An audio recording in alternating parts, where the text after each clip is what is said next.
How was practice today? Typical practice. Yeah, a little bit of weather we dealt with. We handled it fine, so it was good. Any standouts? Standouts today. The tempo of the offense was good. That was a standout. The way the offense moved around. Dominique Hatfield at corner was very positive today. He had some good work there. Tevin Carter looked good at safety. And of course, Dres and Scotty, the two guys that perform every day. Only saw the last 25 minutes or so practice, but it looked like Travis was throwing it pretty well there. Yeah, we were throwing the ball efficiently today. A lot of completions, very few balls on the ground, and that's what you need to see. I mean, if we're gonna be good on offense, we got to be able to pitch and catch consistently. Do you notice with the team this year or any year, after you set that depth chart and kind of get ready for that first game, is there a different feel about the team? Do they settle in more to where they are once you've set that depth chart? Yeah, a little bit, but you still have competition going on. I mean, it's constant competition. The depth chart is never really set per se. I mean, it is what it is going into the first game, but you got to produce on a daily basis, and particularly in the games, each week. And so, even though it's in a pecking order right now, that is a fluid depth chart, and there's still opportunity for guys that are down the depth chart to work their way up. And if you're at the top, you better continue to play well to hang on to your job. How's the offensive line shaping up? Starting since we settled in with the 5 starters, they've had a few days to work together now, and I think that they're starting to feel comfortable with each other, and that's it's a work in progress. We'll need every practice we have between now and Idaho State to continue those guys working together and getting in sync. We haven't talked much about tight ends this fall camp like we did a year ago, but how do you guys foresee that tight end position with Tonga and the others kind of unfolding for you in their role in the offense this year? Well, Wesley's our top guy. There's no doubt about that. He's the clear-cut starter at this point in time. We don't have last year it was Jake and Wesley, and we had a lot of 2 tight end formations. Not as many 2 tight end formations this year, at least not yet. But they're still an integral part of what we're doing, and Wesley Tonga is a great athlete. We expect him to catch a bunch of balls for us this year.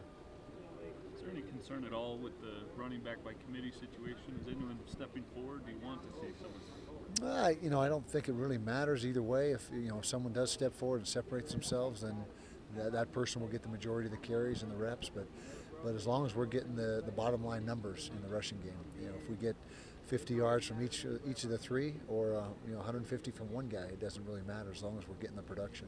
Last time you guys had that by committee thing, at least by 3, I think John White emerged early in the season for you. Yeah, he did. At that point in time, did you have any idea that White might be that guy, or did he just kind of jump out of the? Well, we knew he was a talented back. He'd rush for 3,000 yards or close to it in junior college, maybe over 3,000 yards.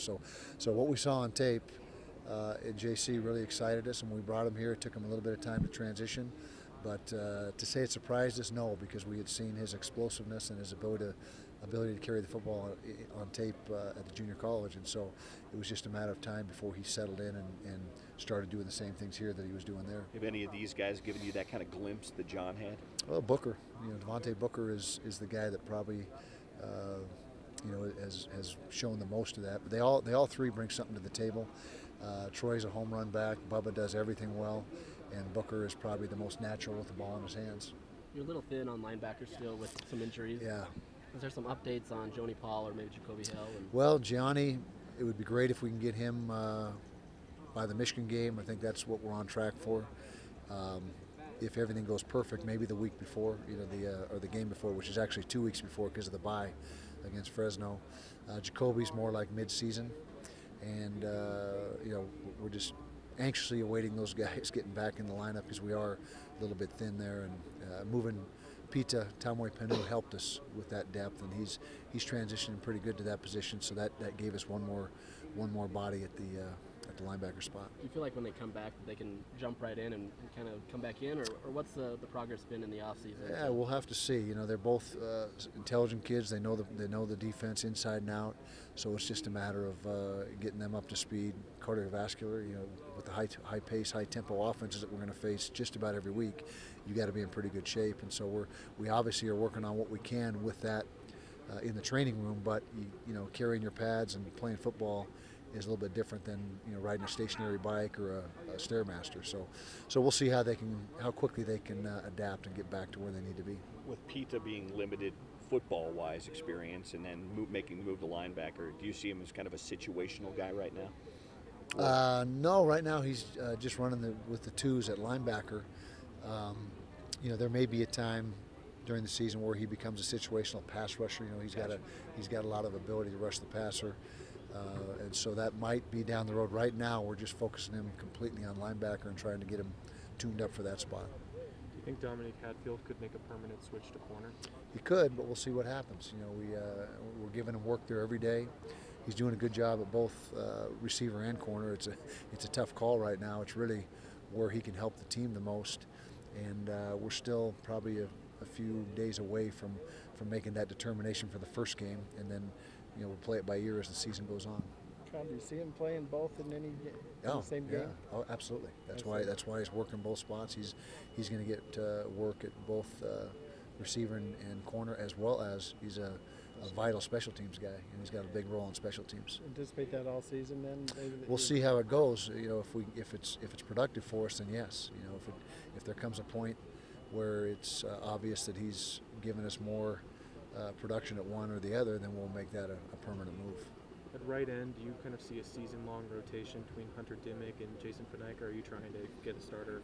No, Nate Orchard will be our right end. Oh, I'm sorry. He's the right end. Left end, Hunter is the starter. Jason, kind of like the quarterback situation, it was a close call.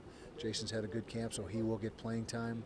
I don't think there's going to be a set rotation, but you'll see Hunter probably play 2/3 of the snap and Jason 1/3, something like that.